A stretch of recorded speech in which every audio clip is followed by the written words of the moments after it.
All right. I am coming to you over a sea of books this morning.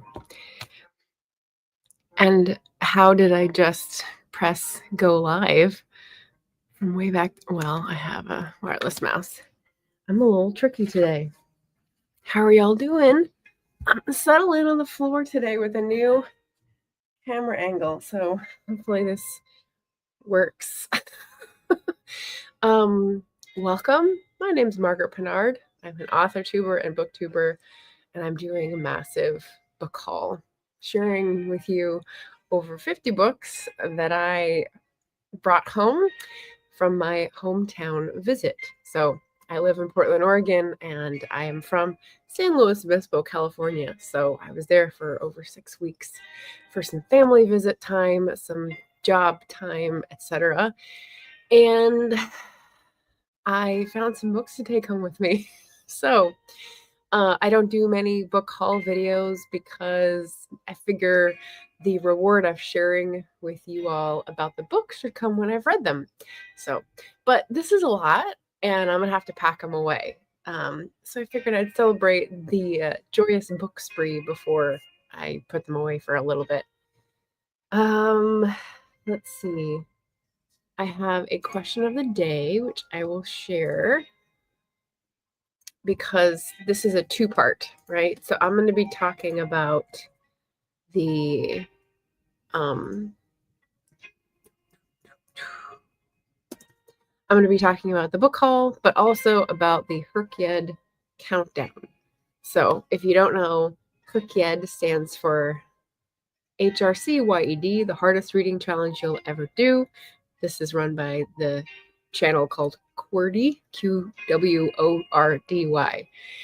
And it's a year long, and there's only 2 months left. So I have got my strike list, and the end of this video will be me explaining how many books I have left to read for that and how likely it is that I will actually succeed. So, place your bets now if you think I will actually succeed. But yeah, look at all those books. Yeah. I thought, I don't know, I wanted a sort of fun sort of intro. So I put these out to take some pictures, put it on Blue Sky, and then I thought, what if I walked over them? Because that's what I've been doing for the past 2 days, is walking over these to get to my desk. Okay, so it's mixed up a little because I am not an accountant and I can't keep track of things very exactly because they're all in different categories. So here's what happened. When I got these books, mostly at 3 different indie used bookstores in San Luis Obispo, I added them to owned books on Storygraph. So when I went to list all the books that I got at home for this hometown book haul, I listed them in order of buying. And of course, there are a few that I had to add, and so they're out of order. But that's the order I listed them in on my list for today. And that's the order I'm going to go through them. That's not the order I packed them or put them on the floor. So we're going to have a little bit of a pick and pull, find your book memory card game for this book haul. I hope that's more interesting than just pulling them up and throwing them away.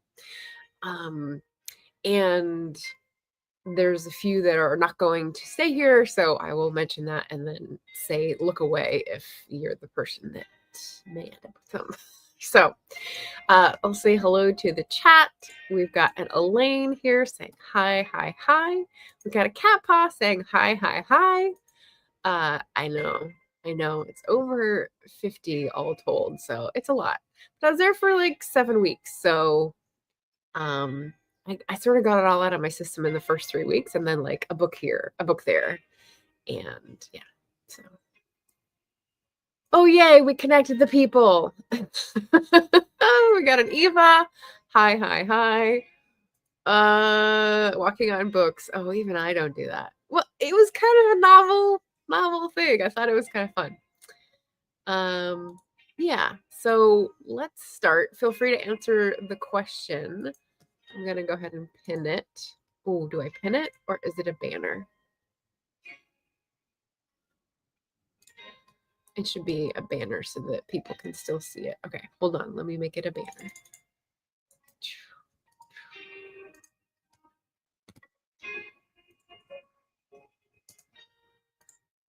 The question is, have you read a springish book this season? Drop the title if so. And that comes up because I did for HRCYED. So we'll discuss that in the second part. But first, let's dive into the book haul list. So the first book that I bought, I don't have, but I bought it as part of a trilogy. And here's book 2 and book 3. Singapore Sapphire, which is the one I put in a little free library, Revenge and Rubies, and Evil and Emerald. And these are the ones that I'm going to be covering on my Wednesday wrap-up this Wednesday. They're the first books I bought when I was in SLO. They were $1 each, which is a steal. They're Historical Mystery by A.M. Stewart. Different spelling there from our friend Anita. And they're set in Singapore in the 1910s. And I thought they were great. So I read all 3. And I think the series has 4 and 5 at least. It's pretty recent. I think she started in 2017 or 2019. So yeah, that's going to go in the Wednesday wrap category along with several other books here. But that's definitely the minority of the books that I bought there that I've already read. All right, so that's 1, 2, 3. Yeah, right? $1. I don't often find those. I mean, the reasonable price for used bookstores is like $8 for a trade paperback. So I do like when I can find some that I want to read on the bargain shelf. My library has been chaos a time or two also. Oh, ooh, I've taken a step or 2 on a book. Oh, that's why it's chaos. Gotcha. And Elaine says I managed that over 50 in 2 shopping trips. So this is 3 shops. So I spread out the love a bit more. All right, let's see. Iola Leroy. That is a black book. It's all the way on the other side. So you're gonna get me crawling around on these books. Okay. It looks like I bent it too. When you have to pack books so many times and unpack them, you do get more damage, unfortunately. All right, so Iola Leroy by Frances Ellen Watkins Harper. And this is a Penguin Classic edition. And I thought this would be a good pick for Victober because I like to highlight writers of color for these events that often highlight stodgy dead white men. And so I thought this would be a great one to offer for that. The author lived from 1825 to 1911, was born in Baltimore, and a landmark account of the African-American experience during the Civil War and its aftermath, first published in 1892. So Victober book, and a woman of color writing in 1892. So that's not yet read, but October's coming faster than anyone thinks, right? All right, that was definitely not on any list. Sometimes I have wish lists that I go into stores with, but that was for a readathon. The next one was on the wish list. It's The Confessions of Frannie Langton, and that is like a purpley book. Where did it go? Where did it go? There it is. It's purpley blue. Okay, so this is a novel by Sarah Collins, and it's historical fiction. And it's blurbed by Emma Donoghue, in case anyone likes Emma Donoghue. Natasha Pulley. I, of course, really love Natasha Pulley's work. And some other folks that I have not read yet. It is All of London is abuzz with the scandalous case of Frannie Langton, who is accused of the brutal double murder of her employers, renowned scientist, blah, blah, blah. Okay, story of her childhood on a Jamaica plantation. Okay, so this sounds like Regency-esque, which sort of goes against the costuming choices, but you know, book covers aren't always realistic to the actual time period, but maybe early Victorian, and sort of a case of the Lizzie Borden, but in London. And we get to see the British Empire stuff that I've been studying and interested in, sugar plantations and such in the West Indies. So I'm very excited about this. This was on my wish list, and I found it. It was not $1, it was $7. But that's still better than the average. We've got another one that I've already read and commented on, which is my little design freak here when I went into arts and crafts stuff, the Silver Studio of Design. And this is by Mark Turner and Leslie Hoskins. And this is about like the studio that designed the wallpaper and the rugs and the curtains and like all these beautiful illustrations. So that was a nice book to relax to, and I was stressing out about all the other stuff going on at home. So there's that. I'm gonna have to keep all these separate so it's not a huge mess when I finish this video. Let's see. Book booty. Yeah, that's either the treasure hoard or like me not realizing that I'd have to show you my butt when I'm like picking up books. But let's see. I called my trips book shopping therapy. Made me happy, happy, happy. Well, now I have to put them on the shelves. Yeah, that's the hard part. That is the hard part, finding space. Eva says, our library has fill a bag book sales. That's nice. How much is it per bag? Is it like $10? And what size is the bag? Is it like a shopping bag? We didn't go to the last one. We need to address our library first. Yeah. See, that's smart. That's rational, reasonable thinking. I don't know about that. Nice deal. Wish my library did that. Lucy Borden, have read about her. I figured you had, Elaine. What does Bean think of less floor space? Well, he doesn't spend a lot of time on the floor. He is in his current perch. Wait, is he on the couch or on his tree? He's on his tree. So there's a cat tree. And since we've come back, he's liked when he's feeling a little pressed to go into the little cube. I can't really turn and show you, but there's like a scratching post, rope. And then the platform has like a cube that's closed on 2 sides and a half. And then like another little platform. So he's up in there. He doesn't care. He'll walk all over the books with me is what I'm saying. Oh, $5 to start, $2 by the end. Plastic shopping bags, but you can cram them full or use your own probably. Don't mind. Yeah, those will also rip, so you got to be careful. Eva says, I took an entire kid set once and just asked if it could count as one bag and carried it out in a stack. Score! Sounds nice. Most of the books are not highly sought or anything, of course. Yes. And that is what you will find in my book hoard of treasure, is that I'm not looking for new releases or hyped books. Some of these have definitely had their own little wave of hype on Booktube, but not like the crush, you know? Okay, so the next one is Utopian Craftsmen. This is another design book that I was showing off. It's got some watercolors, but it's more of a history. And it starts at the beginning of the 19th century and then goes through to like what people were designing and how technology was changing and a little bit of the politics of how that was happening. The Arts and Crafts Movement from the Cotswolds to Chicago by Lionel Lamburn. And I am more than halfway through this, but I'm putting it on hold because of HRCYED. So, yeah, probably won't be able to riffle through that for another while. We've got Final Payments. That is one of the pulpy 80s covers. Hold on. Final Payments. It's not the most comfortable thing to kneel on books, I will say. Let's see when it was actually published. So I'm not saying, this is a dollar one too. This is a discard from a library.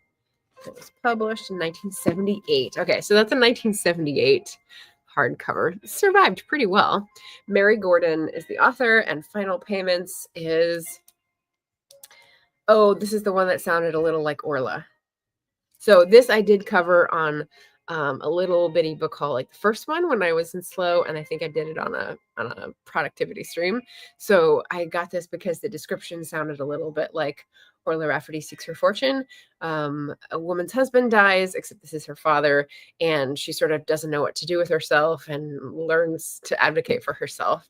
And the title is Payments, so I thought maybe it's got something to do with money, and it just sounded eerily familiar, so I thought I'd check it out. $1. Hard to beat $1, right? I'm not going to say where I got them from because they're mostly from the 3 shops I have down below in the description, which I would love for people to check out. There's Phoenix Books, which is run by the son of my 3rd grade teacher. So keeping it all in the local small town. There's the Book Odyssey, which is run by his girlfriend in the next town over. And they had a little press piece about that, and I was very impressed. They're really fun. And then Nan's Books and Crystals, which some of you might appreciate, is another town over in the other direction. And the owner of that bookstore has a granddaughter who was working when we went there, my mom and I, and she is the mayor of that town, Cassie D. So Grover Beach, yeah, we got to small town loveliness. Yeah, so anyway, those are the 3 bookstores. They're great. They're all on Instagram. Feel free to follow and support your indie bookstores, even if they're not local to you. They have fun pictures. Okay, so moving on, we've got Polsinney Harbour, which is another old romance. I think it's got to do with Cornwall. Polsinney Harbour. This one. All right, so yeah, that's gonna give you a little bit of the by Mary Pierce. What's the TV show that everyone's? This is, oh no, it doesn't begin with a C. It's got like North and South vibes. What's the one set in Cornwall with the like? Why can't I remember it? Anyway, here's the on a July evening in 1869, Maggie Clare, fleeing the memory of a great tragedy, arrives footsore and weary in the Cornish fishing village of Polsinney. I don't know if that's how you say it. She works on a farm. It's a little bit Tess of the D'Urbervilles, sounds like. Yeah. So this just felt like a fun, dated romance that I can peek into, and I'm not feeling anything else. I'm feeling like I want to go back in time. Why can't anyone help me with that TV show set in Cornwall, 19th century? Cat Paw, maybe you would know. Let's see. Jim is here. Hello, Jim. Hey, y'all. And Eva says, I'm still reading The Glass Castle. I like it, but I keep forgetting I can read. What do you mean? Like you keep doing other things with your time, or like you have issues with comprehending, like focusing? I don't know what you mean by forgetting in this place. When is her kid over, and is it one you'll do again? Okay, it is over July 9th. That's Stephanie's birthday, and no, I don't feel compelled to do this again. I just want to say I did it once, just like I ran a 10-mile race once in DC. I don't feel the need to ever prove myself in that way again. Yeah. Sounds like so much fun. I don't know which this is about. Awesome connections and lovely part about small towns. Poldark. Thank you. Thank you, Jim. Yes, that's the show I was thinking about. And Polsinney Harbour gives me those vibes. So I can't watch the show because I don't have the channel or streaming service. But yeah, the book will be much more accessible and like able to read in a day. So, oh, it's more 18th century. Okay. Thank you for that clarification. That makes sense with the costuming choices. Dita's here. Hello, hello from Brown Girl Reading. Good morning here. Good evening to you. I'm going over the book haul, and the next one I have is A Radical Priest in Mayo. And work on my bear crawl here.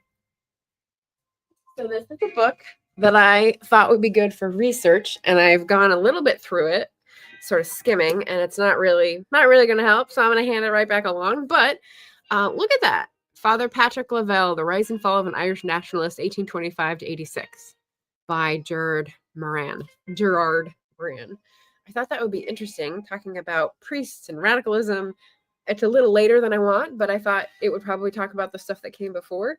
But it's not talking about the arenas that I want, the social sphere. It's talking about church politics, which I don't want to get into. So it's a good thought, but you know, you don't find out until you until you buy it.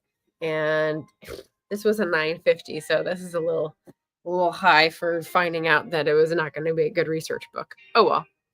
The next one I have not dived into, British Aestheticism and the Urban Working Classes. That is a fancy looking bluish book. Oh, there we go. A really nice quality Palgrave Studies in 19th Century Writing and Culture.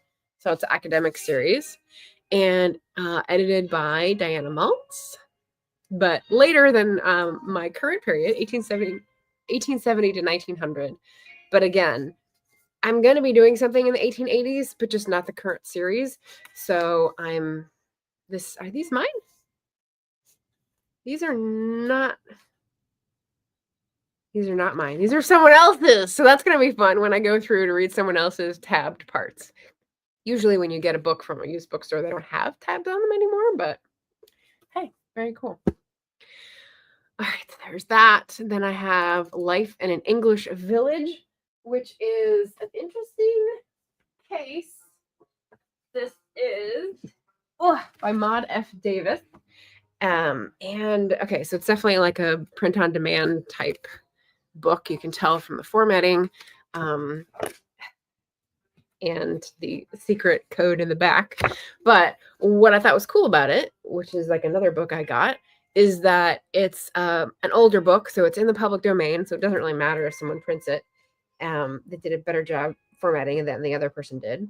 But it was someone around the turn of the 20th century, so like 1905, and she wrote a very thinly disguised piece about her own village and substituted names. But of course, everyone knew who they were talking about, and they like totally disowned her and made her a social pariah. So I think she did really well because it was an interesting look. But everyone where she lived is like, oh no, girl. No, you're not hanging out with us anymore. So it's going to be a really good place to draw on details if I ever want to do Edwardian, which I do really like as a time period. And I think that's a funny backstory. So it could be pretty interesting on its own. Hobnob Press, 1909. Wiltshire. Classic account of a rural community as her masterpiece. So again, research read, so I'm saving for later, not urgent or anything. Elaine noticed my socks. Yeah, we're part of a sexy socks group, so there's that. And I will say the colors in this perfectly match the colors in my Bernstein's bagel shirt. I just wanted to call that out for anybody. I'm particularly impressed with my wardrobe's random assigning of color matching. Very impressive. Eva says, I keep doing other things with my time. Yeah. Everything I can read. Yeah. All right. Just had someone come haul some items away from me, interrupted my Margaret time. Okay. Hauling items away. That's very helpful. I'm working on getting rid of stuff too. In fact, I will be going to a couple used bookstores later today to get rid of some of the books in one of many, many trips to declutter. Elaine said, my thrift store, usually $5, which is good, as many are hardcover and paperback, between $3.50 to $5, depending on how new. Nice. And I find that used bookstores have a different quality level and choice level than thrift stores. Thrift stores are often the books that either nobody wants or they have too many of, they have already. And so it's a lower price point because there's less supply, more supply.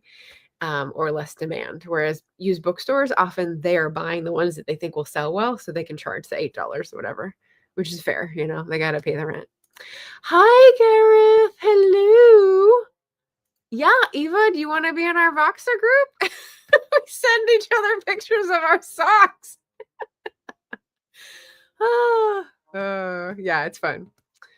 Oh, Eva said our fridge broke sometime last year. We had a second smaller fridge. It broke in January. They're now both gone. Oh boy. Well, okay. Yeah, a fridge is something that will take up a lot of space and you definitely need a new one. I'm guessing you got a new one at some point. Otherwise, where's the ice box? Yeah. Okay, let me Life in an English Village, Obasan. Gareth, we're going through my over 50 book haul from several awesome bookstores in my hometown since I was there for 7 weeks. And I'm just going through all of them and telling you a little bit about why I bought them. Obasan is a sad looking photo. All right. So this is a novel by Joy Kogawa, and it was a backlist one, 1981. So this is like a classic. It's about Japanese internment during the Second World War. So I think I grew up with mainly Snow Falling on Cedars as the book, but that's much later. And so I just thought it'd be interesting.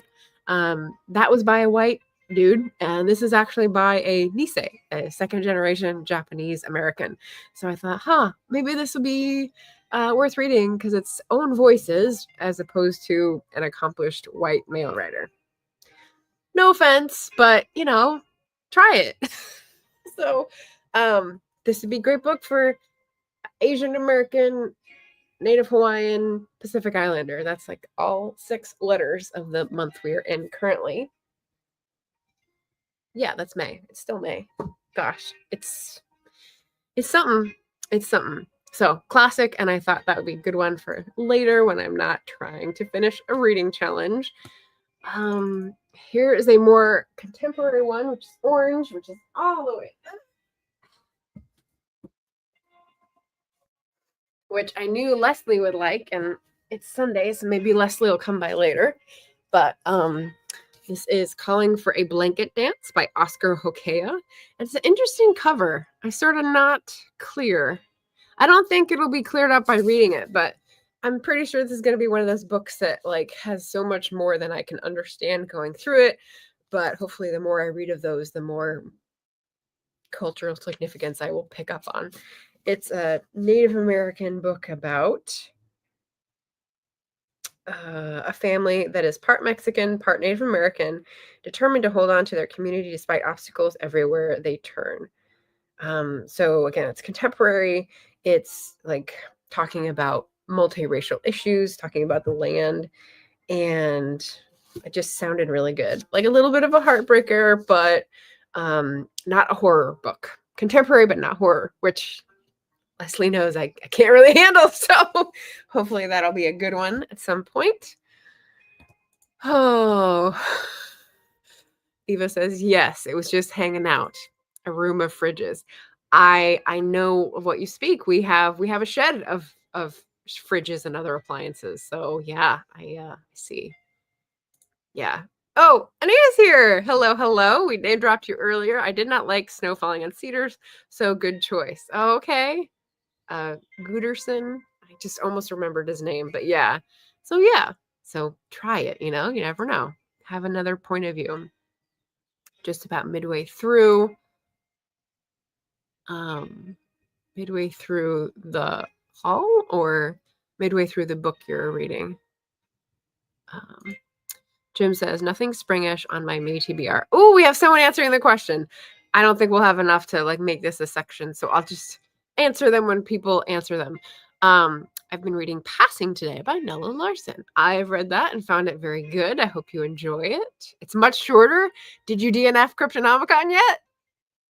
I'm curious. And Cat Paw's answer is nothing springish here either. Reading Kings on Writing. Oh, nice. The Relaxed Author by J.F. Penn, and now reading A Local Habitation by Shannon McGuire. One of the, I forget what the series is called, but I can see the covers. Nice. Oh, midway through May. Thank you. I have succeeded in journaling a page in each morning for like the past 5 days. I got a 5-day streak. Be proud of me, all. And one of the things that I said this morning was there's just too many threads. There's just like, I'm trying to hold on to too many different strings of kites and they're pulling me. And so, yeah, pardon me when I forget what we're talking about like a minute before, because yeah, I'm trying to stay on track with this. Yes. Thank you. Okay, so Blanket Dance. England Have My Bones. Try not to get much any more of these. So this is a T.H. White, and T.H. White is famous as someone who's written about King Arthur and Merlin, and I haven't read Once and Future King, but it's on the list. But I saw this, England Have My Bones, and I thought, that's interesting. What's that about? It's a guy fishing. Interesting, okay. An enduring classic of country enchantments. Well, that's a euphemism. In 1934, T.H. White, while residing in the countryside of Britain and Scotland, interesting that they separate those, began keeping a diary to record the unique delights and constant surprises which a city dweller happens upon when he leaves the world behind. That diary, published in 1936, invited rapturous comparison with such masterpieces of the outdoor experience as The Complete Angler, blah, blah, blah. This is another $1 treasure. And it's even got someone's like, what's that called? The thing I tried to send Jim and they just sent back the Ex Libris sticker of someone's library, which is fun. Oh, hi, Bean. Bean's now on the couch. She's able to peer over at me. But yeah, so it's nonfiction. It's someone's diary about countryside, and it's someone who's a writer. And so I think this will be really relaxing and nourishing type reading, you know? So I like having some of that category. Let's see. Cryptonomicon is still currently reading, although I haven't done anything with it for a month except holding up on What Are You Reading Wednesday. Yeah, I saw that then. I saw your question mark, so that's why I was inquiring. Elaine's answer is I don't have anything springish. About to finish Fairy Stones from March. Yeah, that's not too bad. It's only 2 months. Then need to start Drawing Down the Moon. That's a nice title. And Once and Future King on my reread list. So was it good? Because I've read several other series with King Arthur that I really liked. So it's maybe a case of like, I don't like other people's twists once I've marinated in one. Oh, Cat Paw's a Charles DeLint fan. Charles DeLint is a little ruined for me because I read him and I was like, it's a little off for me. And then the guy who I was dating who really liked him, like now I associate that author with that person. It's like a long time ago. Hi, Erin. Okay, I recognize the profile picture now and I remember. Nice to see you. Lead to the party catching up. Hey, quite the haul. Yeah, we're not even halfway through. That T.H. White book looks much more cozy than the horror stuff I'm reading. Yeah, see, I did not try for horror mayhem. That's a no. That's a no. All right. But there is some horror in the next book I'm going to bring up, which is, see, this isn't meant to fit on one chair. The 1619 Project. Okay, so if you don't know, 1619 is famous as the year in which the Americas started being a place where the British colonizers were importing slaves to the empire to serve their project of imperialism. The 1619 Project, however, is not what I was expecting. And when I saw this and the format of it, I was more encouraged to pick this book up. It was on my list to pick up already because it's like a good foundational read.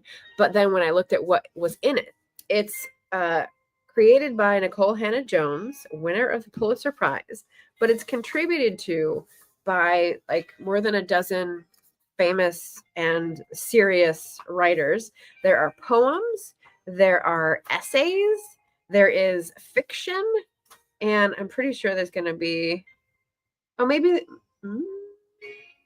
it's poems and fiction.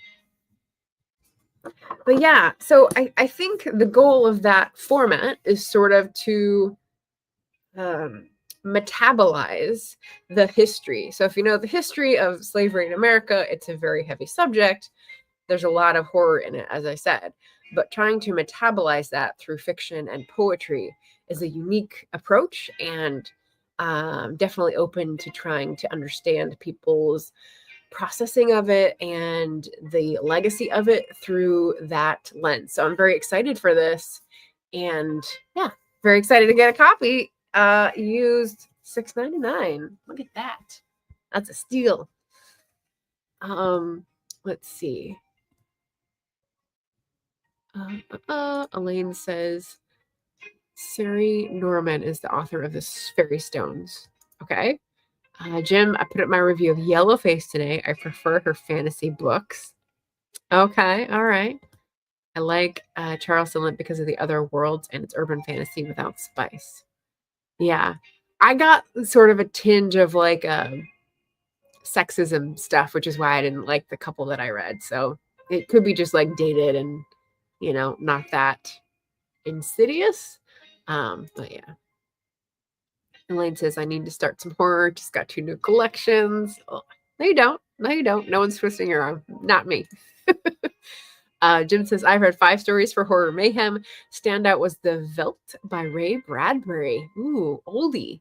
But could be an episode of Black Mirror. It feels very pertinent to today and our over-reliance on technology. Interesting. That's a good approach. Short stories are probably much more manageable. I need to check out that author. Nice. Cool. All right, we're going to continue. Another one that was on my wish list. So this is one recommended to me by Jim himself. And I'm okay with going to Demon Copperhead ahead of David Copperfield. Because while I feel David Copperfield might be very good, and it might be like spoiled, I am the type of reader that, put a few years in between the different retellings and I will forget and will not know that it's related at all. So I am not in danger of having it spoiled forever. And I haven't read a Barbara Kingsolver in a good while. So Demon Copperhead was also Steel, $7.99, this big old book. And very excited to read this one. Because I'm sort of thinking of The Fraud by Zadie Smith and the fact that her retelling of a Charles Dickens book was much more interesting and less cluttered, I would say, with words. I like words, but reading a Dickens can feel very claustrophobic. So I'm excited about a modern retelling that might take a different tack to a similar story. So that was a good find. We've got next The Vanishing Act of Esme Lennox, which I think is a Maggie O'Farrell. So an Irish writer, very famous from Hamnet, but this is one of the earlier books. And it takes place in Ireland. Let's see. It's from 2006. Cool. And the quotes, the dedications are Emily Dickinson and Edith Wharton. Not dedications. Whatever the, quotes at the beginning refer to. But yeah, not a great condition copy, but I had been wanting to read this. Let's see. Esme Lennox is a dreamy child, an odd, bookish young woman, the kind of girl who stares and listens and won't flirt with boys at dances. And then in the space of a moment, Esme Lennox is gone. Years later, a stunning phone call breaks the silence at Iris Lockhart's vintage shop. Her great-aunt Esme, whom she never knew existed, is being released from Colston Hospital after 61 years. So, how's that for a setup? Like, cool, huh? Someone who gets put away in a mental institution actually comes back. And I have a similar, not a comp, I guess, but another Irish writer who wrote about mental institutions, but I can't say which one because it would be a spoiler. But interesting that it's sort of a theme. Maybe a theme in Irish writing that I've read anyway. All right, we've got another classic coming up that was a purchase of opportunity. It's this one, Brown Girl Brownstones by Polly Marshall. So this is an author I definitely heard about on some channels here on Booktube. And I think I've probably heard the title, but I didn't know what it's about. And I picked it up and was like, yes, that sounds like a good one. Hold on.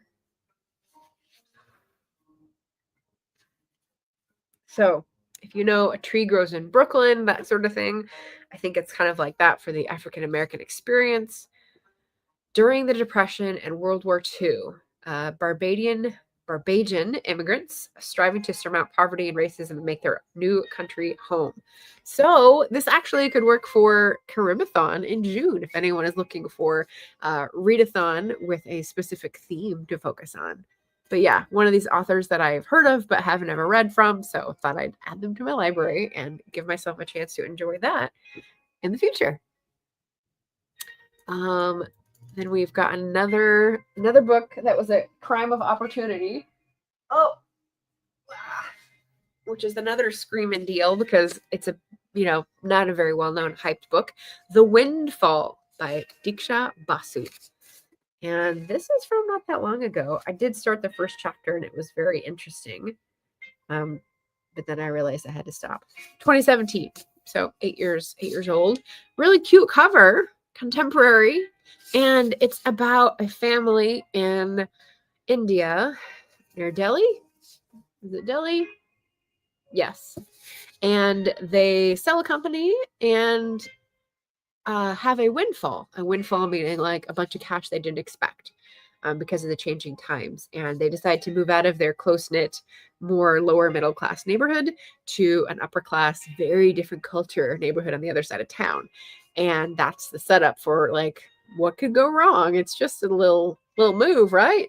So I like that investigation of class differences and confronting values of different communities and sort of weighing them against each other and making your own choices, right? So this is really, really good. And first chapter was good. I just don't have the time to focus on that because of HRCYED.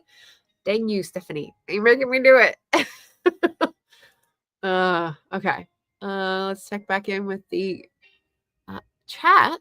Gareth says the Velt is one of his best, I think. Love that story. And Elaine says, Margaret, from what I remember, Once a Future King was a good read. Loaned it to someone, never got it back. Found it at the thrift store for $1. Excellent. And the Velt, amazing story. Loved it. Damon Copperfield was a 5-star read for me. Yeah. And I think I don't like predictions, but I think I'm gonna like it. All right, the next one is a mystery. It's by Attica Locke. So I already have an Attica Locke that I haven't read, but I got another one, Blackwater Rising. So this is a crime fiction. Jay Porter has long since made peace with not living the American dream. He runs his fledgling law practice out of a dingy Houston strip mall where his most promising client is a low-rent call girl, and he's determined to leave the sins of his past buried. Dun, dun, dun. They're not going to stay buried, I'm guessing. But, woman of color writing crime fiction. I really want to get into it and see if I like the writing and the plots and everything. So now I have 2. Now the guilt will be more that I read in Attica Locke. I hear she's fabulous, so I just need to get in it. I think it's the settings that I'm like not as excited about because like the South, the Southern Gothic is not really my vibe. I've been to Houston, like not really my town. So we'll see if the crime fiction just blows the setting out of the water and I get into it. Okay. In the list of classics that I should have read already, and many people have told me it's really good, Arundhati Roy, The God of Small Things. So this is compared favorably to the works of Faulkner and Dickens, and I don't like Faulkner, so Arundhati Roy's debut novel is a modern classic that has been read and loved worldwide. Forbidden love story, piercing political drama, the story of an affluent Indian family forever changed by one fateful day in 1969. I don't know much about the plot, so I just heard that it's beautiful writing from the author, and again, modern classic, Booker Prize. So I'm not much of a prize reader either, but yeah, one of those ones that will be good at some point in the future. The next one is Rose Cottage, which I just read to get away from all my responsibilities a couple days ago. It took me one evening. It was lovely. So this is a Mary Stuart. If you know, you know. Mary Stuart is a mid-century, 20th century British writer who writes a lot of women running away from bad men and finding their perfect soulmates in the countrysides, the wilds of Scotland and Wales and Cornwall and what have you. And she often uses a cottage getaway as her scene. And I love several of her stories. Several of them are just meh. So I didn't know if I loved this one. And I did. It was great. Rose Cottage. So this is, I'll talk about it in the wrap up. Stop talking, Margaret. I'm going to talk about it in my Wednesday wrap up in a few days. So if you're curious, oh, it needs to go up here. Saving that for Wednesday. But yeah, Mary Stewart, fan. And that was a good find because it's a me book. It's a romance. Dickens, Dolly, and Others. Oh, I forget what that one looks like. What does it look like? Dickens. There it is. Oh, Gareth. So this is the book that I found recently. I know you had a big Steinbeck haul when you went touring around Brighton. I found a George Orwell book. It's called Dickens, Dolly, and Others. And it's 10 essays by a master of the form, leading off with a famous discussion of Charles Dickens from the social and political as well as the literary POV. He also talks about Salvador Dali, etc., etc. Yeah. Other essays deal with such expressions of pop culture as blah, blah, blah, diverse literary figures such as Rudyard Kipling, P.G. Wodehouse, H.G. Wells, W.B. Yeats, and Arthur Koestler. So he's commenting on writers of his own generation, which is interesting. So yeah, essays, literary chat by George Orwell, who I think I like better than Steinbeck, but we'll have to read East of Eden to see.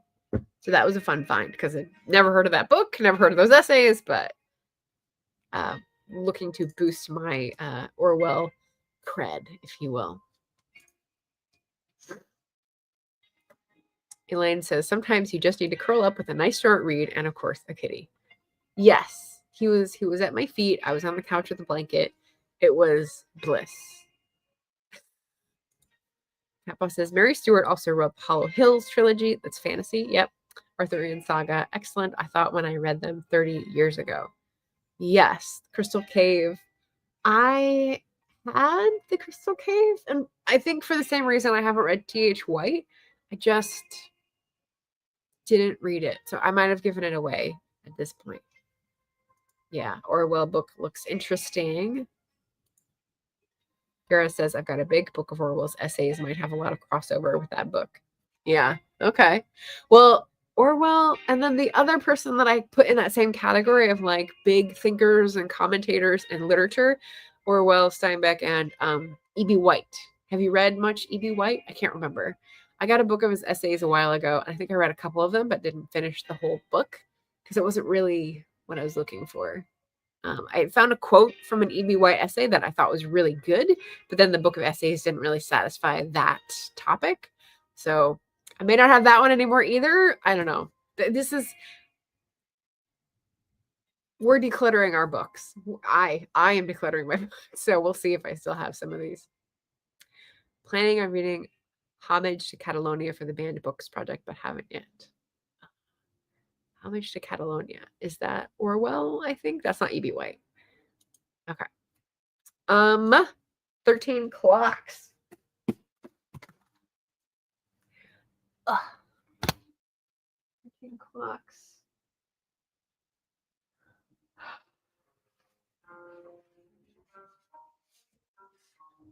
There it is. Okay. So this is really like a gym workout here. It's by James Thurber, and it's actually an illustrated version by Mark Simon, however you want to say it. It's a very old book, so it's not in the greatest of condition, that cover, but it's a young reader's book, which I don't often get. But I think it's one of these like the Phantom Toll Booth that like people look back on and get more out of when they read it again and again. And I like James Thurber, again, from a quote. Is it James Thurber? Got a quote on my wall. Let's see. Oh. Nope. Howard Thurman. Dang it. It's the Thur. It's the Thur in the name that threw me. Okay, well, I've heard of James Thurber through something else. and didn't know his writing style or content or anything. So I just picked that up because it was $3.50, and it looked like back in the day when they did quality books. So figured it was worth a few bucks to try it out. So that was another crime of opportunity. Let's see. Yeah, Orwell's book on the Spanish Civil War. And you declutter and unhaul. I am collecting it on my way to a private library. Okay, Elaine, I'm on my way. I need to make room because first I have to change a lot. And I can't change a lot when it's all cluttered and everything's on top of it. And I have nowhere to put it, right? If I put it out in the parking lot, it's in everyone's way. So this is why I have to do that, and then pack stuff away, store it in someone else's garage perhaps, and then do a thing, change it over. Books getting harder to find and replace, not risking it. All right, well, that's a fear-based strategy. I don't know that really would work for me. I'm working on envisioning it as putting it back in circulation rather than never seeing it again, but yeah. All right, so another one that was on my wish list, because a lot of people have said it's super, super good, Know My Name by Chanel Miller. So this is a memoir by someone who is a victim of sexual assault, and it was a very highly publicized case. It was at Stanford. It was like less than 10 years ago. Yeah, terrible, horrible case. And the guy got off, and it was a big slap in the face. So putting prosecution back. And the student, Chanel Miller, addresses this in the memoir, and I've heard lots of great things about it. So I figured that was a good find to snatch up $5.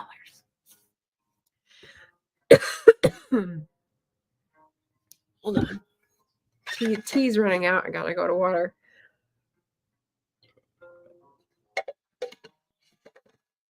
You may be wondering, how long is this wish list? Well, it's pretty long. It's like 700 books long because it's like everything anyone's recommended to me ever. Yeah, I have weeded through it and weeded out books, but obviously there's still a lot. What do we have next? We have a book that was a gift that I didn't buy.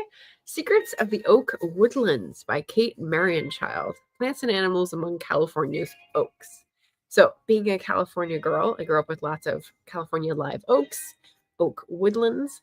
And this is a book by a local ecologist talking about animals and plants and creatures, etc., of the area. It's got beautiful illustrations and just sort of like whimsical additions and how they all work together. It's even got some questions about moss in there. So yeah, just a beautiful, kind of like a travel guide, kind of like a nature guide, and a little bit of science. So that was lovely to see. And I'm not sure where I'll put this one. Maybe in the nature section. Very nice. Then one of the few new books that I purchased, Housing the Nation.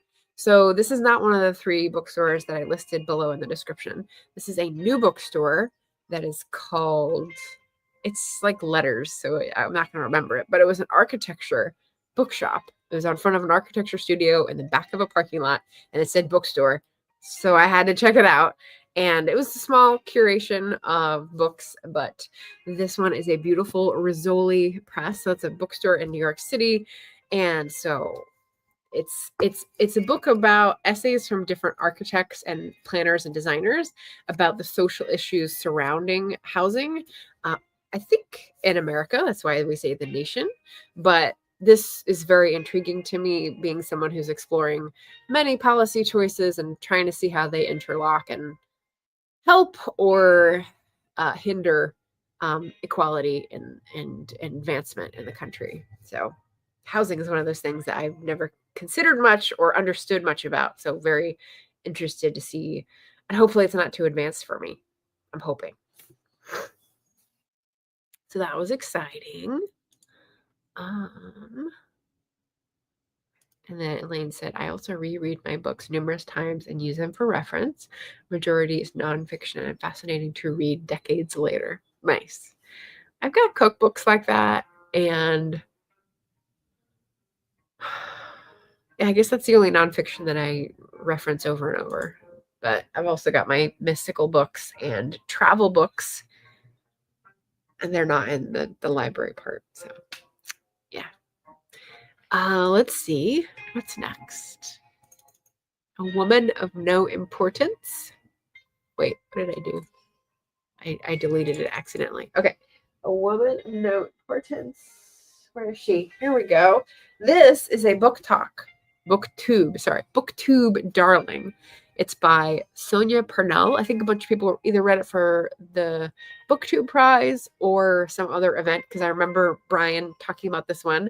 It's about a woman who was an American spy during World War II and how she changed history and affected a lot of different things.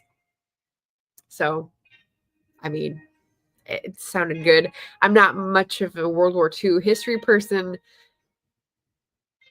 because of various reasons, but I did recently read Book and Dagger, and so I thought, okay, well, the spy stuff is really interesting, and this sounded really good from other people's reviews of it. So, I put whoever's name recommended it on my Storygraph, and if it doesn't end up being good, I'm coming for you, and I'm going to let you know. I don't trust your recommendations anymore. So hopefully that's a good one. Let's see. Now we shall be entirely free. Okay. So this is a nice, what's they call these? French flaps. So Europa edition book. If anyone recognizes that, it's by Andrew Miller. It's a historical fiction, I believe. Let's see. Yeah, 1809. An unconscious man is carried into a house in Somerset, England. In the ongoing war against Napoleon, the Battle of Corunna stands out as a humiliation. A once proud army forced to scatter, civilized men reduced to senseless acts of cruelty. Captain John Lacroix has survived this infamous retreat and returned from Spain to England, but scarred in body and mind and carrying with him a shameful secret. It's interesting. So the book by Andrew Miller that I've read before is called Pure, and it's about the movement of the cemetery matter in Paris and the engineer that was tasked with doing it by the king. And it's like one of those things, kind of like sanitation history, where you're like, wow, how did they even in like 1700 do all that? I think I also read, maybe I'm getting too mixed up, because there's Pure, which is about moving cemeteries in Paris and like the catacombs. But then there's another one where someone comes to New York City and they are trying to start out a business, and there's a big twist, which I don't want to ruin. So maybe I've read 2 Andrew Miller books, but I can't remember the second one name of it. Anyway, I really like his style, and he inserts intriguing twists about identity. And so I was interested in this one, different setting, different issues, but $6. So pick that up as a good historical fiction. Not like I need historical fiction, more books, but you know. Then we've got, okay, so this is a holdover from Mayo the Moderns. Collected Stories of Elizabeth Bowen. Oh, there we go. Okay, so I had Elizabeth Bowen on my May of the Moderns read list, and I didn't actually ever read Death of the Heart, which is her most famous. Ooh, this is not in good condition, but it was $1. Can you hear that?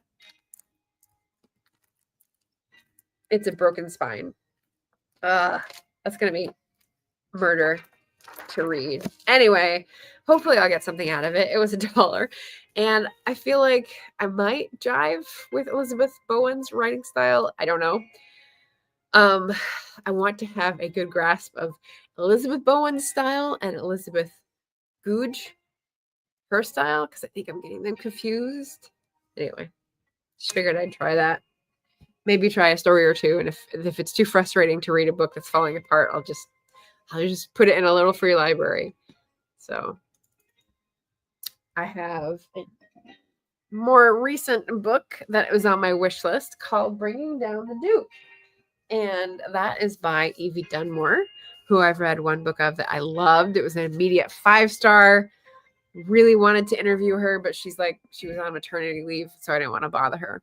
But this is the same series. There's a trilogy of, I want to say, late 19th century ladies in the UK, 1879. And they're basically blue stockings, and they're plugged into social causes.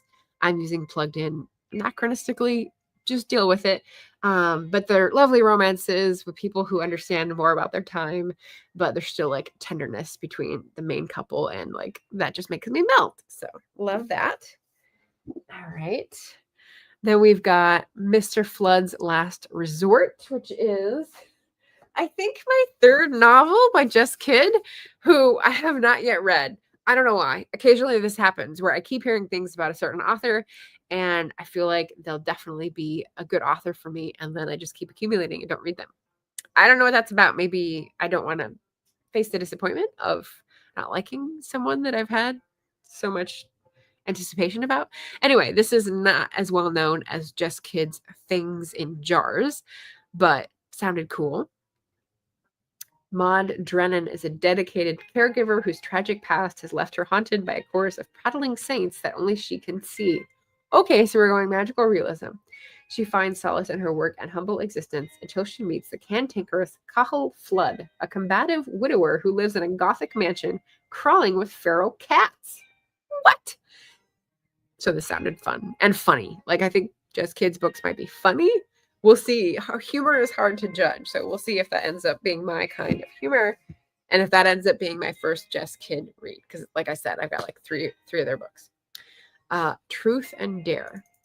So this was not on my list. This is, again, Crime of Opportunity. Truth and Dare. Whoa. Oh. Okay. This is by Martina Devlin. Truth and Dare, short stories about women who shaped Ireland. So this is obviously me looking forward to another Irish readathon and having something by an Irish writer. And so this is several different writers contributing. And I don't know. It was $1. Can't pass up on that. It is going to be contemporary. Let's see. Marianne McCracken, Nano Nagel, Anna Parnell, Alice Milligan, Countess Markovich. Okay, so no, it's going to be a selection of writers, historical and contemporary, women who shaped Ireland. Their writings, I suppose. You never know what you're going to get when you get one of these, but it's interesting. So we'll see how that fares. We've got Turkish Reflections. That's this one. I mean, I lived in Turkey for a year, so I kind of get sucked into looking at others' travel memoirs about Turkey to see if they had a similar experience, or just like read about things that I remember and like just find joy in the nostalgia. This is by Mary Lee Settle, who is a writer of the Beulah Quartet, which I tried to read at one point and then I gave up on. But she might be a good travel writer, so I thought that'd be interesting.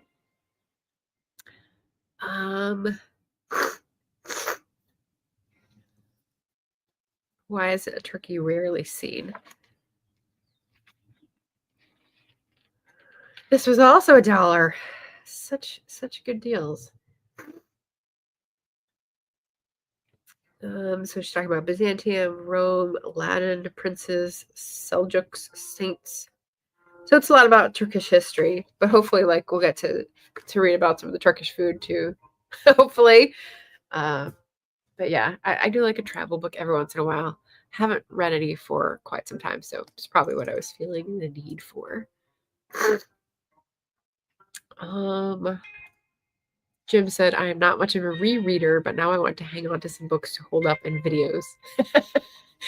Yeah, especially when you get a tag and you want to point to the book. So like I said, right now I'm packing away a bunch of the books to get, like, I have to move some stuff and get them out of the way. And like, oh, I'm just going to pack the books that I've already read. Although realistically, in the next few months, like, I'm not going to read any of those other books on the shelves. I've got HRCYED, and I've got Climathon, and I've got when it's coming up in August, which you'll hear about very soon. So I just don't have enough boxes. Still makes me wonder what future archaeologists will think the catacombs were. Yeah. Yeah. Depends on how far in the future and how much we still retain records of our culture, because if it's very far off, it will be incomprehensible. But to be fair, a lot of what we're doing now is incomprehensible anyway.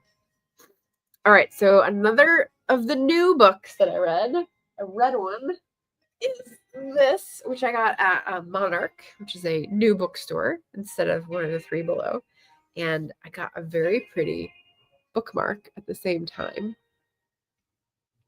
So I love the like marquetry, but also like the stickers. This is very cool. I wouldn't have been able to do this. So it was a very fancy bookmark, as you can see. But the book is The Mystery of the Sorrowful Maiden by Kate Saunders, a Letitia Rod mystery. And this is a different time frame from usual, the spring of 1853. Oh, it's a spring book, in case anyone needs a spring book. And I think it's the second in a series, but I looked at the first one and this looked more interesting. So I got it on the basis that normally these are pretty standalone. So yeah, just a mystery set in England, I think. Financial predicament. Yeah, upper classes and family politics, etc. So it just looked like a fun mystery read. So I wanted to support that bookstore for the day before Independent Bookstore Day. We've got my other new book purchase from that day and that store, which is a book with my name in it called Finding Margaret Fuller by Alison Pataki, so fellow historical fiction writer. And Margaret Fuller, if you don't know, is a early 20th century activist, campaigner, writer. I associate her not with Planned Parenthood, but with early birth control movement stuff. So I'm very interested. There's a lot more than that going on in this book. She is in the circle of the Transcendentalists. So like late 19th century, she inspires Louisa May Alcott, sparks Nathaniel Hawthorne, and forms close bonds with Henry David Thoreau and Emerson himself. So it's her journey of adventure and self-discovery. So that looks really good. It's a new book, and biographical fiction is always an interesting way to learn about a person. So we will see about that. Hadn't heard of the book before, so that was a new one to me. Hi, Devin. Welcome. I'm past the halfway mark. We're doing a big haul from my 7 weeks in California. I got a lot of books. The next one is one that I had on my wish list, and it was higher up on my wish list. It's Woman of Light by Kali Fajardo-Anstine. It's a historical fiction. And let's see. Coming of age adventure based on the author's family history. Luz Lopez, a tea leaf reader and laundress, is left to fend for herself after her older brother Diego, a snake charmer and factory worker, is run out of town by a violent white mob. It's kind of funny. Like, do you even need to say white if you say violent mob? Yeah, that's where we are. But it looked really good. It kind of gives me Zorro vibes, but like woman of color lens. So and the cover is beautiful. So like, I don't know. There was a lot pushing me towards wanting this book, and I found it for, I don't know how much.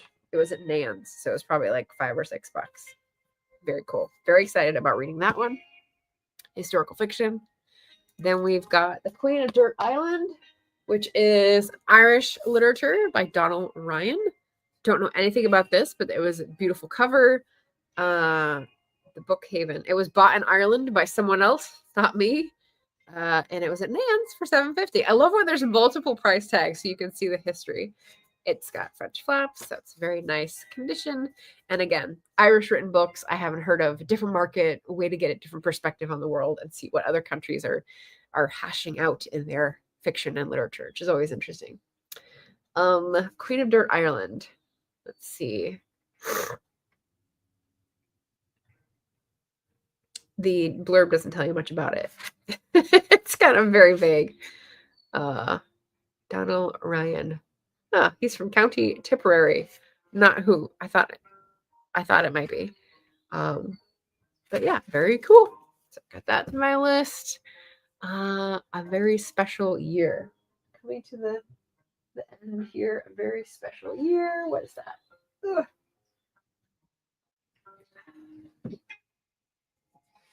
Here. Oh, okay. This is another one I'd never heard of before, by Thomas Montasser. And it's a bookshop book. Look at that cozy book cover. I cannot pass that up. So I think it's a little bit of magical realism.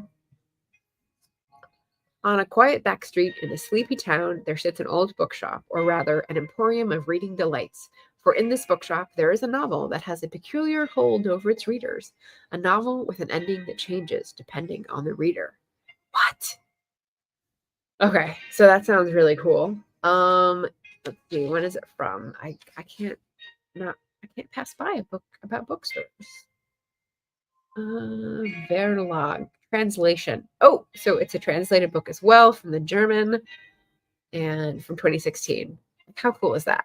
So I'm gonna have to put this with translated books so I can read it in August for WITS. Actually, it's by Thomas. So it's not Women in Translation, but it is a translated book. So I have a category for these somewhere. But it's a bookshop book. Look at that. So fun, nothing but fun. See all the different reasons I find to buy a book. Like, I'm full of them. Books are always good. Bookshop book. Like The Never-Ending Story, maybe. You know, I never saw that movie, so I don't know. I couldn't tell you. The Rosemary Tree. So you know how I talked about Elizabeth Bowen? This is the other author that I was like getting confused. And I have read a book by Elizabeth Gooch that I liked. It's like 1940s. She's writing like during World War II or just after, and it's romances and it's domestic settings and it's coming of age, delicate. Yeah, I liked it. So Rosemary Tree is just another one of these. Oh, it's about a vicarage family, 3 daughters, a grown little school. Interesting. Look at that. Look at that vintage cover. Like, isn't that a cool coat? Some of these Devon. Okay, so shout out to Jack. Devon countryside is her territory. She's made me want to go there with all her beautiful photos. But like very 70s. Look at that coat and how she's wearing it like out the sleeves. Anyway, so I gotta keep some romances on hand to just veg with. The next one is not a romance and not on my wish list. It is a chunker, Galway Bay by Mary Pat Kelly. It's not a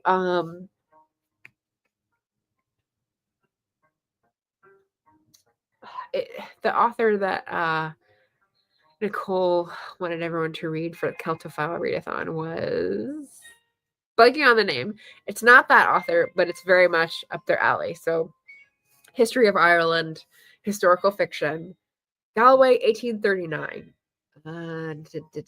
Young Honora Keeley and Michael Kelly wed and start a family. Because they must sell both their catch and their crops to pay exorbitant rents, potatoes have become their only staple food. So it's a famine novel, apparently. Does it move with them? They join 2 million other Irish refugees. Yes, it does. But instead of Canada, like my book, they go to America. And they go to Chicago. And they serve in the Civil War. So this is like a generational saga all in one book. Very cool. So we'll see if I like Mary Pat Kelly. I don't think I've heard of her before. Someone recommended that name to me recently. So that's why she's on my list. All right. A few left here. Thank you, Elaine. Morgan Llewellyn. Yeah. Like key moments in Irish history and, you know, people, Irish voices talking about them are more valuable to me than others. All right. So now we've gotten to a couple that people will maybe feel a little reserved about, but this is Anne Perry. We've got Dark Assassin and the shifting tide. So, you know, I am no completionist.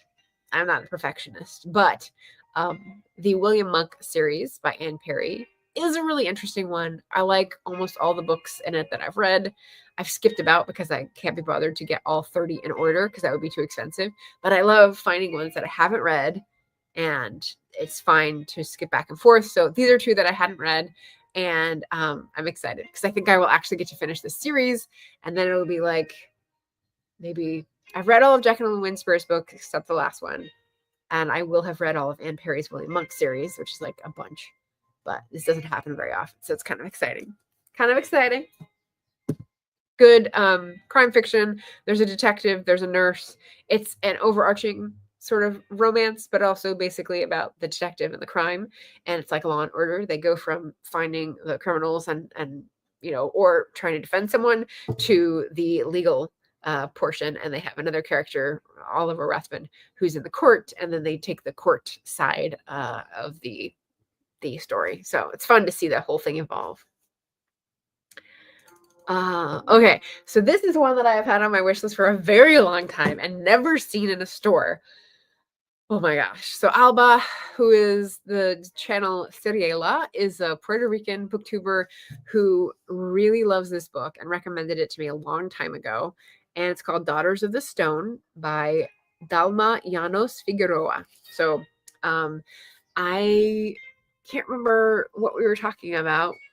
A different book with stone in it, but this is like foundational.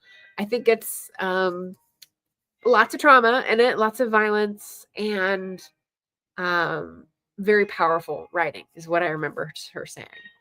So follows the lives of 5 generations of Afro-Puerto Rican women, focusing on the legacy passed from one generation to the next. So 19th century onward.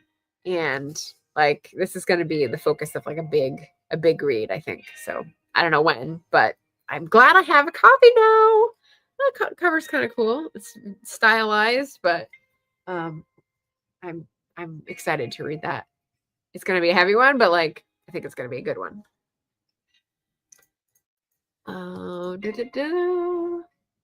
Devin says, I am enjoying reading about the railroad stocks in Orla's book, by the way. Oh my gosh. All right. I don't have too much in there about the railroad stocks, right? Hopefully it's just what you need, but that's so nice. Thank you for telling me you're reading my book. It's exciting.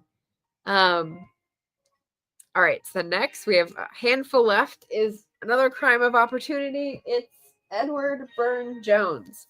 So if you know, Edward Burne-Jones is an artist from the arts and crafts movement. He worked very closely for many years with William Morris, who, as I've said, I've been focusing on the arts and crafts movement for the past 2 months for some random reason. Obviously, it's going to come out in a book sometime later, but not for a while. And Edward Burne-Jones is in that circle of artisans in the mid to late 19th century. Penelope Fitzgerald did a biography of him, and she's a famous contemporary writer, or like, you know, last 20 years.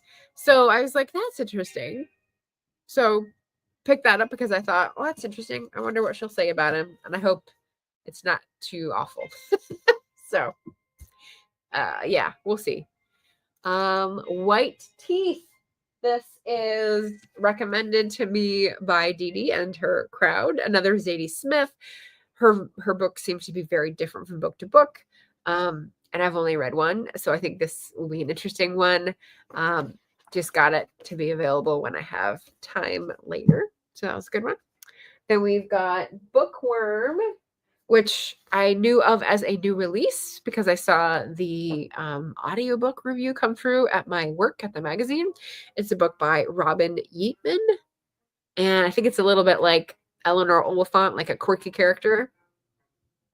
Victoria is unhappily married to an ambitious and controlling lawyer, consumed with his career. Burdened with overbearing in-laws, a boring dead-end job she can't seem to leave, and a best friend who doesn't seem to understand her, Victoria finds solace from the daily grind in her beloved books and the stories she makes up in her head. One day, in a favorite cafe, she notices an attractive man reading the same best-selling novel she is.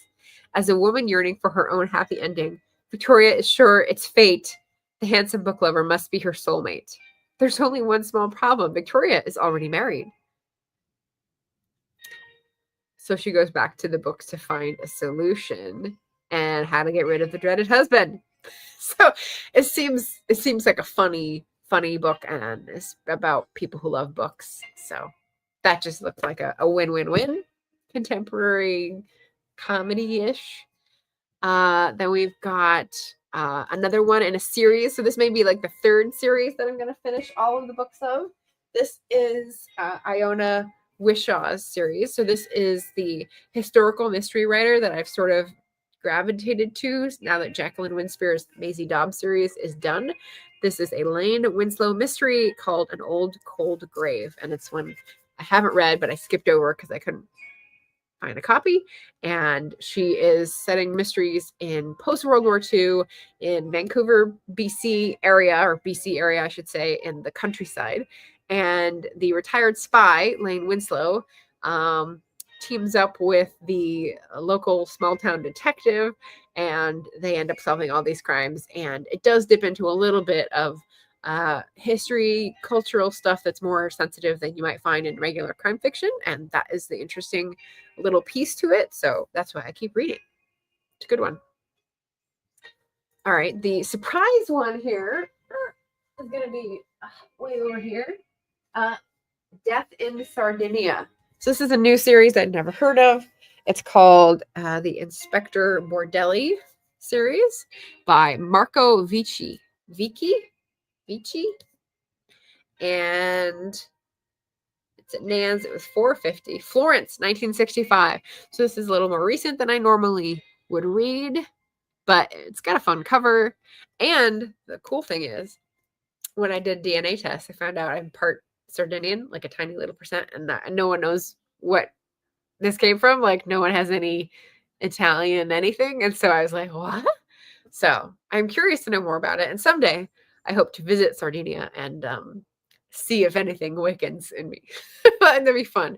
But yeah, just like a crime fiction novel, new series. Maybe I'll like a new author and start a whole new series. You never know. What else have we got here? Okay, we've got The Irish Countryman, which is a not very good condition, very old book, cheaply made. It's by Conrad Arensberg, but it's a classic of anthropology, which is kind of weird. This is one of those books that I get and I'm like, oh, how much ick am I going to have to go through for this historic volume? You know, kind of like some of the books that I have on race in the mid 20th century. They use words I'm not comfortable with, and they have views on people and causes of things that I'm not comfortable with. I don't know if anthropology in Ireland is going to reveal people who were viewing the Irish as less than human or what, but I'm hoping, and what it indicates on the back is that this is the first of a new wave of anthropology studies, where instead of just looking at skulls and skeletons and like long dead civilizations, they actually turned to modern civilizations and started studying these as like cultural anthropology. So that would be kind of cool. And this was written in 1937. So, you know, often you'll hear about people in Britain in the 19th century treating Irish people the way American white people treated their enslaved people, Black Americans at that time period. And so, yeah, it's a weird shift, and like the whiteness thing, very weird. So maybe this will help put it into context. Maybe not. We'll see. What do I have left? Third plate. So this is the last book that I got, which means there's some that have been forgotten. So I'll do a quick sweep around to highlight those. The Third Plate by Dan Barber, Field Notes on the Future of Food, sort of a big book, but this is a Climathon wish list because I saw someone else had put this on the list for food. And yeah, Climathon, if you don't know, is a year-long readathon, but it's not July 9 to July 9. It's the whole year of 2025, so we got plenty of time. You can still join in. There's 12 prompts, and we're just thinking about books that help us think about climate crisis and what to do about it, science, technology, culture, governance, all the different pieces. And food is a big, big part. Energy is a big part. Food is a big part. Transportation, etc. But yeah, so I thought this would be interesting. And what else do I have left here? I've got a bookmark. There's a Nan's bookmark, Books and Crystals. Oh, a little free library book I picked up. We Are Inevitable by Gail Forman. I haven't read a Gail Forman before, but it's contemporary, and it's about people who are trying to keep a struggling bookstore open in, is it Oregon? I think it's like the Cascades. So those two things, bookstore, Oregon Cascades, made me want to read that. So that looked good. I picked up a copy of this because it was $1, and it's one of my favorite authors, Susanna Kearsley. The Winter Sea is historical fiction that has time slip, so a little bit of the supernatural in it. And I already have a copy, but it was $1, so I figured if someone needed historical fiction, I could easily send this to them for a quick cheer up. So if you're interested, let me know. And then if you're Allison watching this, close your eyes for 10 seconds and put your hands over your ears, because I found something that I'm going to give to my friend Allison. It's a W.G. Sebald book, who's a German author. It's called The Emigrants, and is in really good condition. And this is an author that she loves. So that was a gift that I was going to bring back. What else? Oof. So, research book. Personal Narrative of the Irish Rebellion of 1798 by Charles Hamilton Teeling. I found this at Phoenix, and obviously it's self-published. You can tell from the crap formatting. It's personal narrative from 1798, so it's in the public domain. So someone just printed this out to be able to have a physical copy, and I thought this would be good, but I have not had time to dive into it. That's for later. Let's see if Bean's still on the couch. Yes, he is. Yes, he is. We've got this. So I picked up in a thrift store, J.R.R. Tolkien's The Children of Húrin. I thought it would be less than $4, but it was $4. I don't know when I'm going to get to this, but if I ever need to dip back into Tolkien land because I'm really, really frustrated with reality, hey, that might be the time.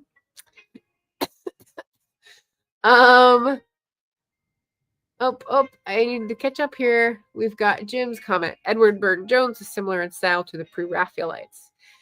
So he's an illustrator. Yeah, I guess there's some overlap. Pre-Raphaelites, early arts and crafts.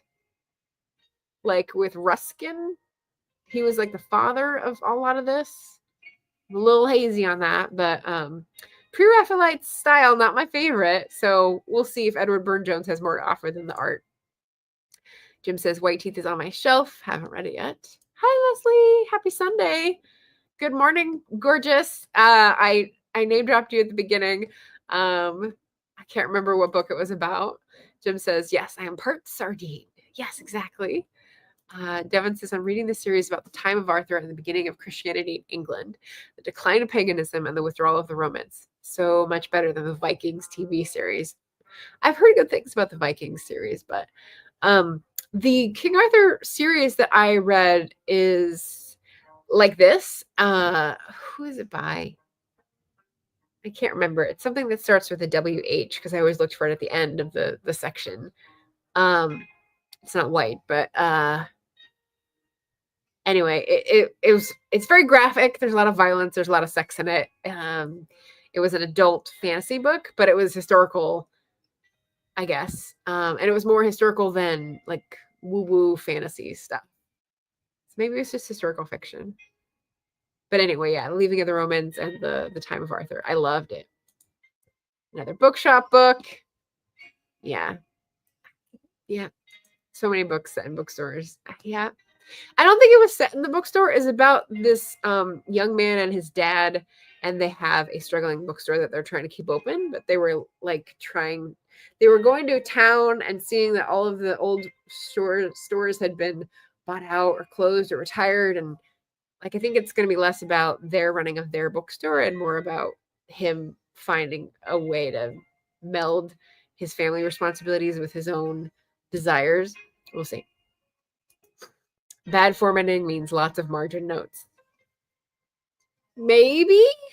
Yeah, I guess that's actually good because I won't feel bad writing in that book because it's plenty of margin. It's true. Pushes the winter sea to read next on the tablet. She's so good. If you haven't read Susanna Kearsley, Cat Paw, she's really good. And she's been on the channel. Lovely. I'll check it out in the replay. Is that a unicycle in the background? No, that's just half of a bike. I'm not that Portlandish. Don't worry. Devin says the series I have is more historical fantasy, no graphic sex. It's not graphic sex. It's graphic violence and like, I don't know. Pendragon Cycle by Stephen R. Lawhead. Okay, same time frame, like same 90s, but it's not Lawhead. I didn't read that series, but yeah, similar take. Was the Arthurian book The Winter King? No.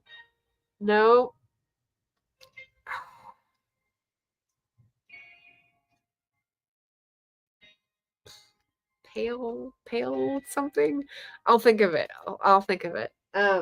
What else have we got? We've got The Hidden History of Glasgow's Women, The Fenue Factor by Elspeth King. So this is through history, so it's only going to be a few periods that actually coincide with my areas of interest, but this was too good not to pick up. It's got lots of academic research. It's got multitudes of sources. It's got beautiful pictures, lots of inspirational stuff. So, I mean, Glasgow file, happy, very happy about that. And then finally, I've got a copy of The Maid by Nita Prose. So you probably know already that I do produce interviews for A Mighty Blaze. We just had Nita Prose on for her third or fourth Maid book called The Maid Secret, which just came out, and it sounded so good. So I finally got the first one to read, so that'll be good. Is that it? I think I'm done. Oh my gosh, I did not think that would take that long. And I'm still on the floor. Okay, so that was the book haul part. The floor is clear. Well, it's not clear, but it's as clear as it's going to get. So now I can switch to the HRCYED Homestretch. So this started last July 9th, Stephanie's birthday. And it is super hard. There's like hundreds of prompts. And she gave us a year to do it. And I have read lots and lots of books, mostly not because of HRCYED, but those prompts made me choose those to read next. So as a mood reader, I am very excited for the day when I can say HRCYED's done. And now I can go back to mood reading and not care so much. But I did want to share my hit list, my strike list, because I'm like within a dozen books in the next 2 months. I'm like, I can definitely do this, right? So currently reading the third book of the Boudica trilogy, which is Dreaming the Hound. It's still heartbreaking. It's still so propulsive and good. So 200 out of 700 pages, still in the early days, but so good. What else do I have? So the A to Z prompt, I have the Alice Network for Q. So I need to read the Kate Quinn book, which is historical fiction. I need to read a V book of Vanessa Riley's Queen of Exiles. So that's in there, historical fiction. I need to read an X book, Xavier de Maistre, Voyage Around My Room, which will also come back in later. For the blurbs book, the Alice Network and Lions of Fifth Avenue by Fiona Davis. Lovely historical fiction. She writes a lot of historical fiction that is about a building and a family like through that building, and sometimes dual timeline. So that's great. Garage sale books.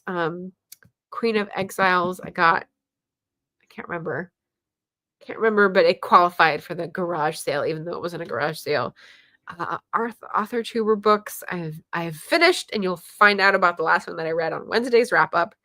4-book series. We have Dreaming the Hound, and then the 4th book is Dreaming the Serpent Spear. So you'll like how these mass market paperbacks will look on my shelf. I'm excited about that. But the second one is trade paper because I couldn't find any other version, and it's going to be annoying. The Queer Rainbow prompt, I need to read Left Hand of Darkness, which I don't have a copy of, and Vicious, which I don't remember if I have a copy of. I might, by V.E. Schwab. lowest rated books I have waiting for the Night Song, which is by Julie Carrick Dalton, and she just allowed 3.5 and under. So the average is 3.5 stars. I think I'm really going to love this. So it's a cli-fi kind of thriller book in the style of Alice Henderson. So if you like Alice Henderson mysteries, this starts out with a biologist in the field picking something up, a beetle, and like on a Skype call to try to do something with the funding. So I'm pretty sure I'm gonna like that. The indie direct is Voyage Around the Room, already done, already discussed. And then the Spiffbo. Okay, Spiffbo is where I'm falling down, right? I'm working on the Gatekeeper's Staff by Antoine Bandele. It's a kind of a long audiobook, and I'm listening to it from the library, which means it's on the computer, so I can't walk around with it. So it's like exclusive reading. It's one of those ones I have to like find something to do in a living room, cook, eat, whatever.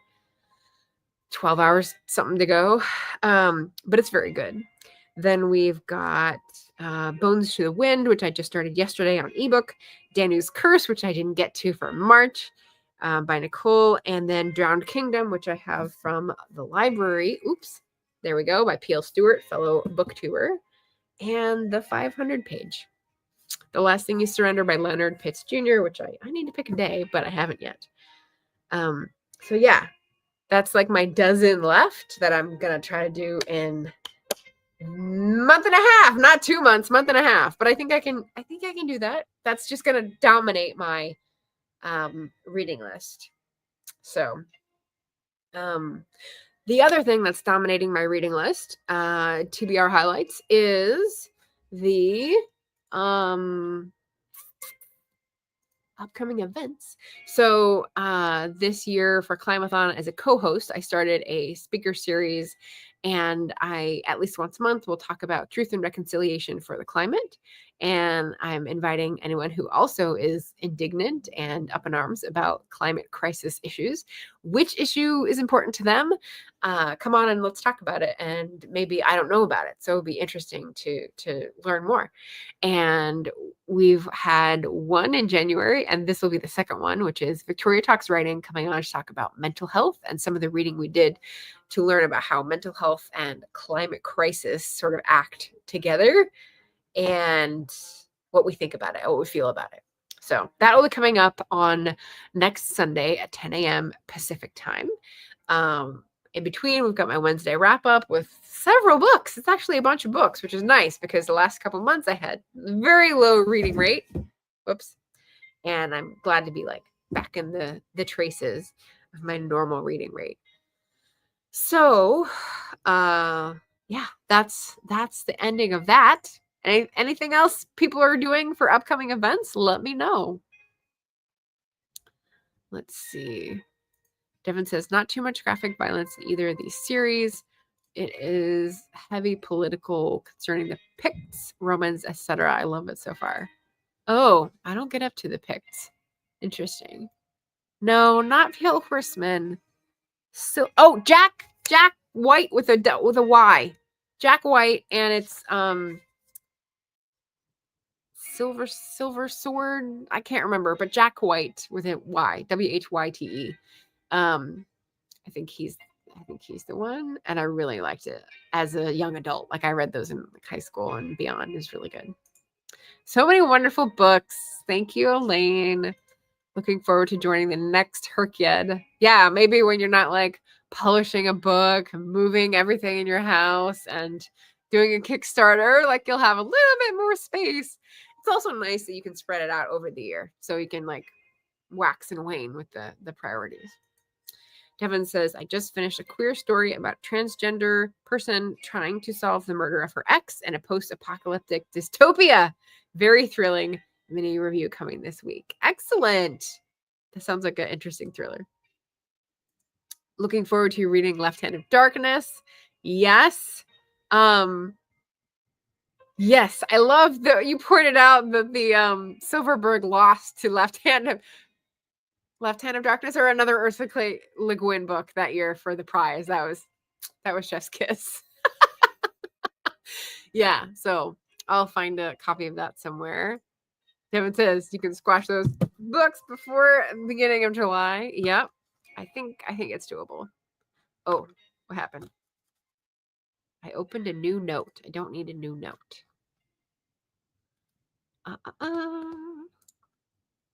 Here's the Steinbeck group. Yeah, well, Gareth has two things that are coming up. So he's got Joy Reading June and the Steinbeck group, which I don't know has any dates on it. So, light bulb. Yeah, Jack White.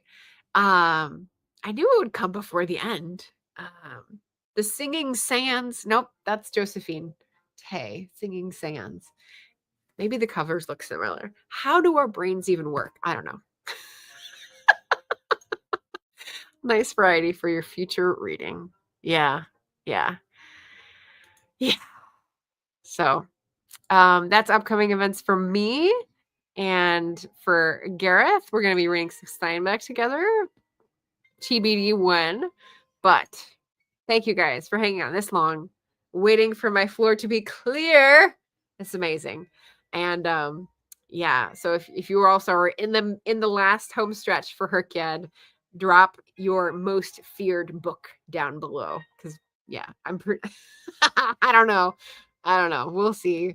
It's gonna be fun to give the like lessons learned or decompress the stuff from HRCYED. That'll be fun. All right, so Sundays and Wednesdays, I will talk to you again soon. Is there another month for diverse reading? Another month for diverse reading. What do you mean by that, Devin? Every month is a month for diverse reading. Gareth is also co-hosting June on the Range. Nice. Westerns. I know. And on the floor, Elaine, my footsies are like asleep. I'm kneeling here. So not the best choice. I was going to move, and then I was like, I've spent so much time on the floor. It doesn't make sense to move the computer. It's fine. It's fine. What do you mean by another month? So May is AAPI month, AANHPI month. June is Pride month. June is audiobook month. June is, what's the third one? Audiobooks, Pride, Caribathon. So yeah. Well, anyway, yes, if you're doing HRCYED, drop a book below that you are most afeared of tackling in the next 6 weeks, and we can kibitz about it. Ooh, okay. So I found some new time period Indian historical fiction, but I want to buddy read. Oh, okay. Well, if you have a book in mind, you can always drop me a message. I do love a buddy read. I will say I'm pretty busy until mid-September. So my projects for the summer have just been like locked down based on one project, and I will be sharing about that on the Patreon in like a secret project way. So, but yeah, if it's okay after September, let me know. All right. Thanks, everybody. Happy Sunday. Take care of yourselves. Don't forget to hydrate. Take a stretch and relax, hopefully, on this beautiful spring weekend day. If you have a beautiful spring weekend day. Okay. Bye, everybody. Take care. Happy reading.